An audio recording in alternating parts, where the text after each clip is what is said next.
अम्मी जान, मैं ताजा सब्जी ले आऊं? हाँ फातिमा, एहतियात से जाना। अच्छा, मैं अभी सामान लेकर आती हूँ। बीबी, आज की सब्जी बिल्कुल ताजा है। आलू, प्याज और पालक दे दें। और कुछ? बस, शुक्रिया।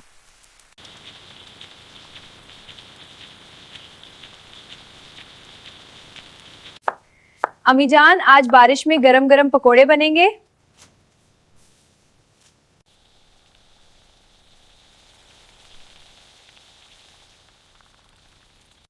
फातिमा, तुमने तो कमाल कर दिया। मेरी बेटी बहुत मेहनती है, बस आप सबकी दुआ है।